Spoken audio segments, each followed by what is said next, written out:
రోమపత్రిక 5వ అధ్యాయము 5-6 వచనాలు చదువుకుందాం. ఎందుకనగా అదేనా, క్షమించండి, రోమపత్రిక 5 కాదు, 15వ అధ్యాయం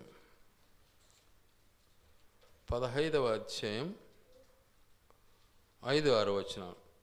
మీరు ఏకభావము గలవారై ఏకగ్రీవముగా మన ప్రభువైన యేసుక్రీస్తు తండ్రియగు దేవుని మహిమపరచు నిమిత్తము క్రీస్తు యేసు చిత్త ప్రకారము ఒకనినొకడు మనస్సు కలిసిన వారై ఉండునట్లు ఓర్పునకును ఆదరణకును కర్తయగు దేవుడు మీకు అనుగ్రహించునుగాక. దేవుడు నిజంగా తన యొక్క ఉద్దేశాన్ని నెరవేర్చడానికి మనకు ఆయన ఇచ్చే గొప్ప ఆధిక్యత ఏంటంటే, ఏమంటున్నాడు ఇక్కడ? ఓర్పును ఇవ్వాలని ఇష్టపడుతున్నాడు, ఆదరణను ఇవ్వాలని ఇష్టపడుతున్నాడు. ఓర్పు ఎందుకు ఇవ్వాలి? కష్టాలు వస్తాయి, బాధలు వస్తాయి, అపనిందలు వస్తాయి, రకరకాల పరిస్థితులు వస్తాయి. ఆ సమయంలో దేవుడు నన్ను ఆదరించడానికి కూడా ఇష్టపడుతున్నాడు. అట్టి ఓర్పు మనకు అవసరమే, అట్టి ఆదరణ మనకు అవసరమే.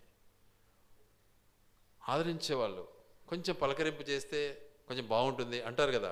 ఇప్పుడు ఒక ఆయన బాధపడుతున్నాడు, ఒంటరిగా ఉంటాడు, పాపము, ఆయన ఒకటేమైనా వచ్చి మాట్లాడాలని తన ఆశ అన్నమాట. కనుక ఆదరించబడాలి మానవుడు. ఆదరించటానికి దేవుడు ఇష్టపడుతున్నాడు. ఎలా ఉండాలి మరి? మనము ఎలా ఉండాలి? ఫలించే వారంగా ఉండాలి, ఫలించే వారంగా ఉండాలి, ఫలమిచ్చే వారంగా ఉండాలి. ఫలము లేని జీవితం వ్యర్థం అన్నమాట. కాబట్టి ఫలం అవసరం దేవునికి. అలాంటి ఫలము అందుకే అంటాడు యోహాను, బాప్తిసం ఇచ్చి యోహాను భక్తుడు అంటాడు ఒక మాట మత్తయి సువార్తలో. ఏమంటాడంటే 3వ అధ్యాయంలో ఒక మాట ఉంది.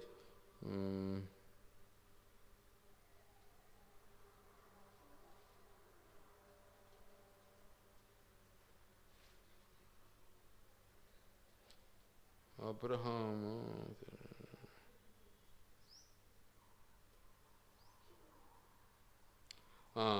ఏమంటాడంటే, మారు మనస్సుకు తగిన ఫలము ఫలించుడి అంటాడు. మారు మనస్సుకు తగిన ఫలము ఫలించాడు. మారు మనస్సు మనం పొందాం, ప్రభుని నమ్మినాం అంటాం, ఎప్పుడో నమ్మినా నేను అంటాం. నమ్మి ఏం చేసావు? అలాగే జీవిస్తున్నావా? నమ్మి ఏం చేసావు? ఆ రోజు నమ్మకం ఏ రీతిగా ఉండిందో, ఆ ఉద్రేకము, ఆ మారు మనస్సు, ఆ పశ్చాత్తాపము కొనసాగుతూ ఉందా? ఆ రోజుకు మాత్రమేనా? అది మనలో ఉన్నటువంటి బలహీనత. కనుక దాన్ని మనం మర్చిపోకూడదు. దాన్ని మనం మర్చిపోకుండా మార్పు రావాలి మనలో. ఏ రీతిగా అయితే ప్రభువును మనం అంగీకరించి శపథం చేశామో, ప్రమాణం చేశామో, ఆ ప్రకారమే జీవిత విధానాన్ని కలిగి ఉండడం దేవుడు ఇష్టపడేవాడుగా ఉన్నాడు. అందుకే ఆయన చిత్త ప్రకారము ఒకరితో ఒకడు ఏం చేయాలి? ఎల్లప్పుడూ మనస్సును కలిగిన వారై ఓర్పుతోనూ ఆదరణతోనూ కర్త అయినటువంటి మన దేవుని యందు మనము జీవించటం నేర్చుకోవాలి అంటున్నాడు దేవుడు. అప్పుడు మనము ఫలిస్తాం. ఫలింపు యొక్క ఉద్దేశాన్ని మనము జ్ఞాపం చేసుకుందాం ఒకసారి.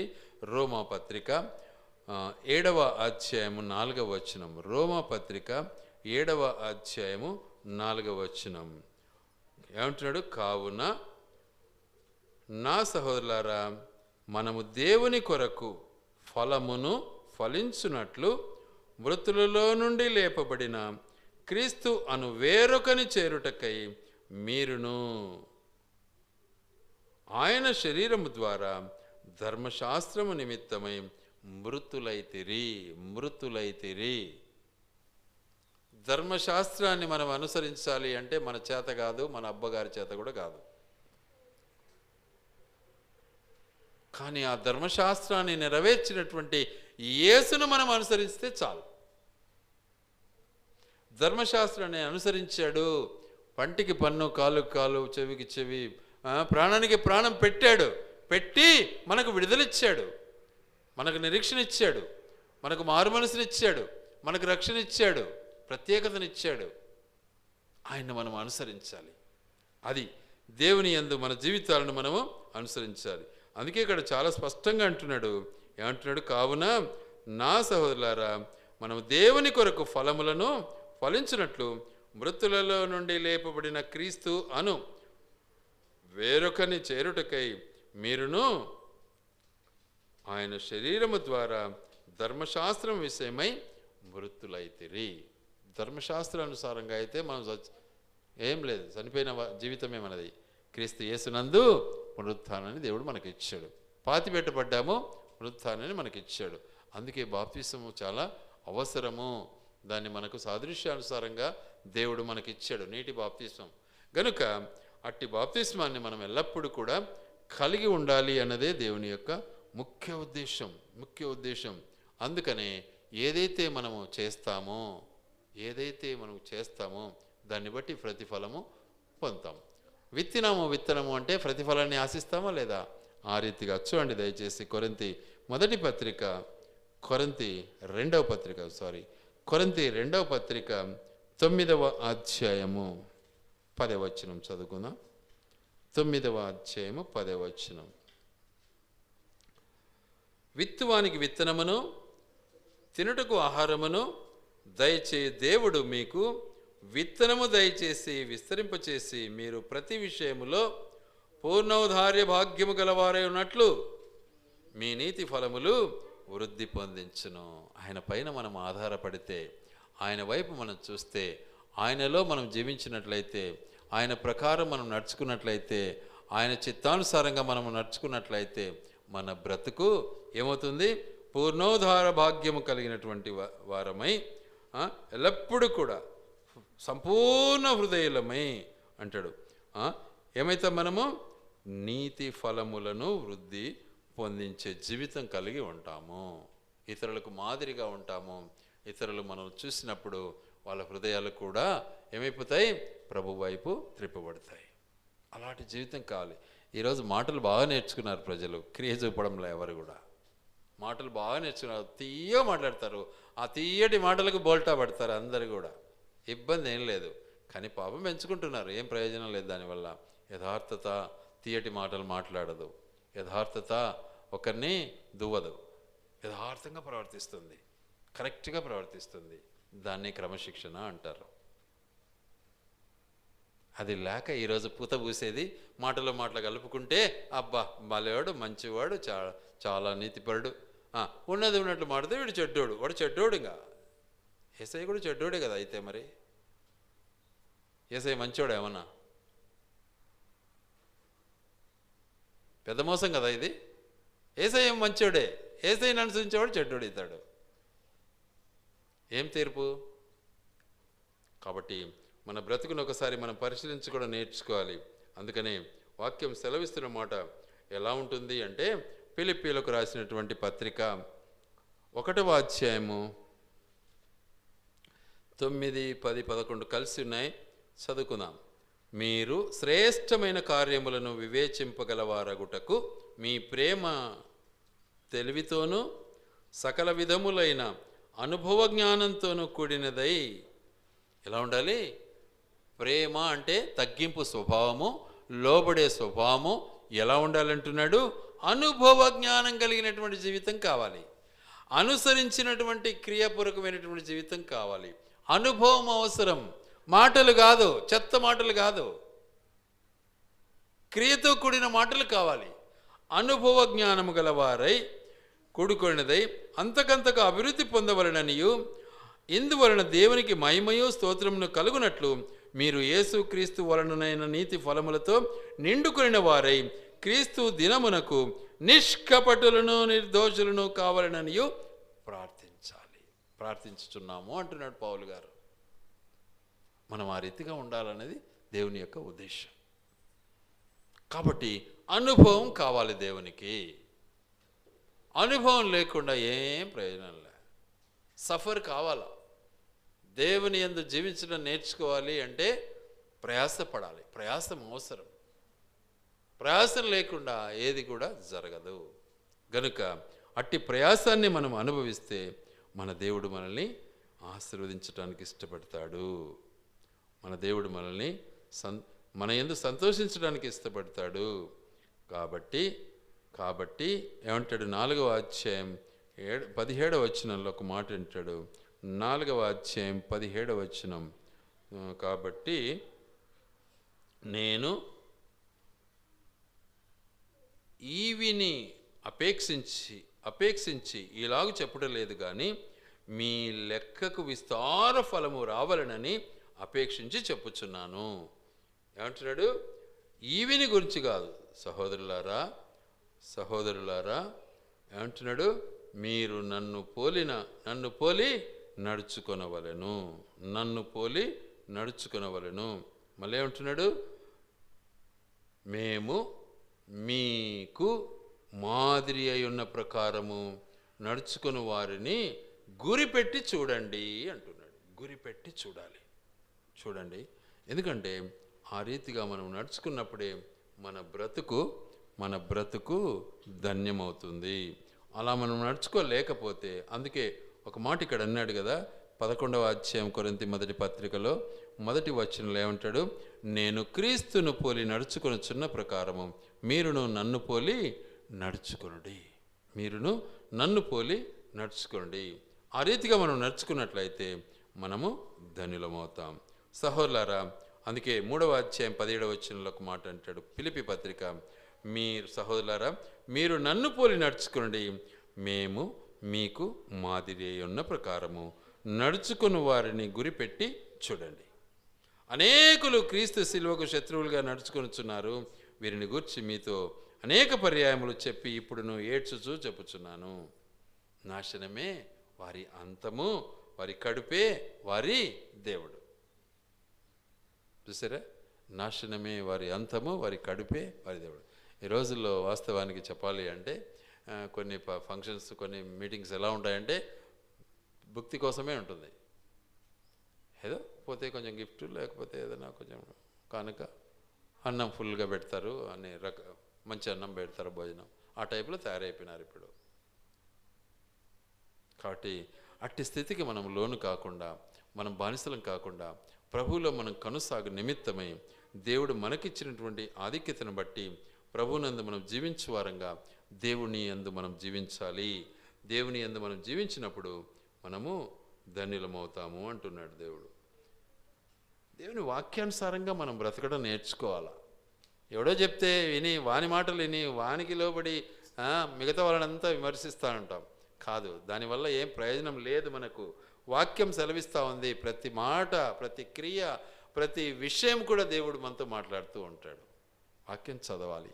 వాక్యం చదివితే మనకు నేర్పిస్తాడు. అందుకే అంటాడు, ఆ రీతిగా నడుచుకునే వారిని గురిపెట్టి చూడండి అంటాడు. ఆ విధంగా నడుచుకునే వారిని చూసి నన్ను నేర్చుకో అంటున్నాడు. అలా మనం నేర్చుకున్నప్పుడే మనము ధన్యులమవుతాం. గనుక ప్రభువులో మనం కొనసాగి దేవుని యందు మన జీవితాలను మనము సరిచేసుకున్నప్పుడు దేవుడు మనతో జీవించడానికి ఇష్టపడతాడు. మనల్ని తన రాజ్యంలో చేర్చుకోవడానికి ఇష్టపడతాడు. అందుకే మనం చదివాము కొరింథీ మొదటి పత్రిక 11లో ఏమన్నాడు? 26లో అంటే, ఈ రొట్టెని తిని పాత్రలను త్రాగునప్పుడెల్లా ఆయన వచ్చు వరకు ఆయనను ఏం చేయాలి? ఆయన మరణమును ప్రచురించాలి. ఆయన మరణ పునరుత్థానాన్ని ఏం చేయాలి? మనము ప్రచురణ. ఆయన మరణం, మనం నిజంగా లోకానికి చచ్చిపోయినామా లేదా?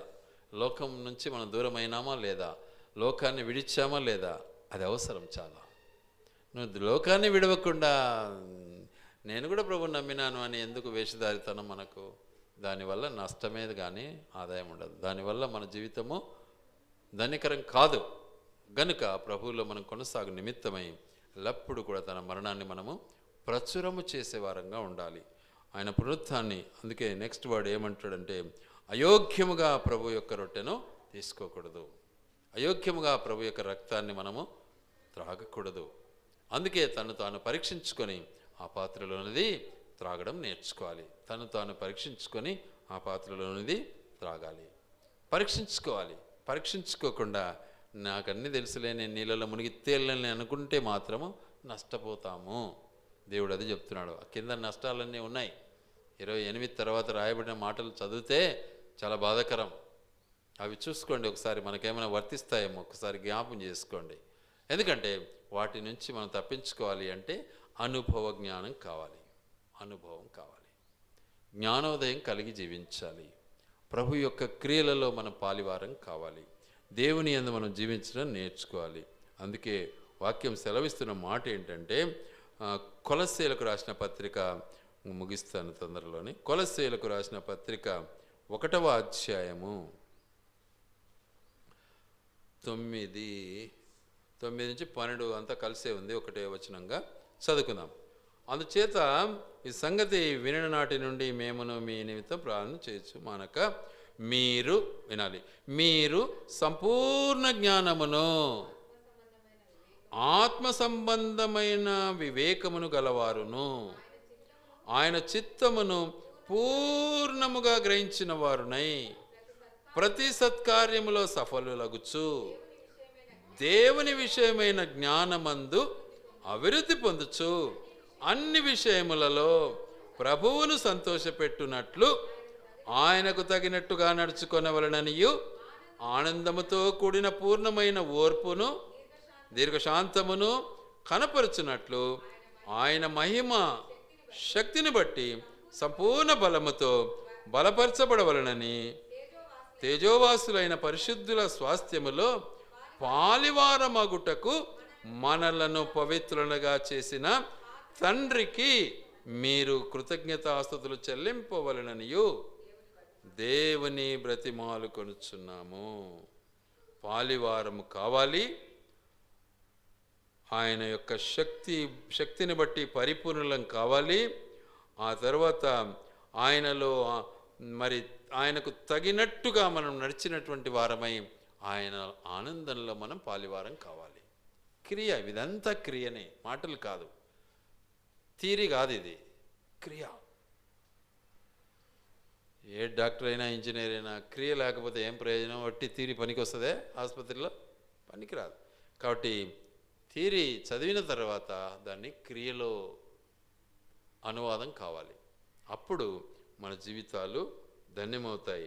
అందుకే అంటాడు, మీరు సంపూర్ణ జ్ఞానమును ఆత్మ సంబంధమైన వివేకము గలవారును ఆయన చిత్తము పరిపూర్ణముగా గ్రహించిన వారునై ప్రతి సత్కార్యములో సఫలులగుచు దేవుని విషయమై వాగ్దానమందు అభివృద్ధి పొందుచు అన్ని విషయాల్లో పరిపూర్ణం కావాలి. అది దేవుని యొక్క ఉద్దేశం.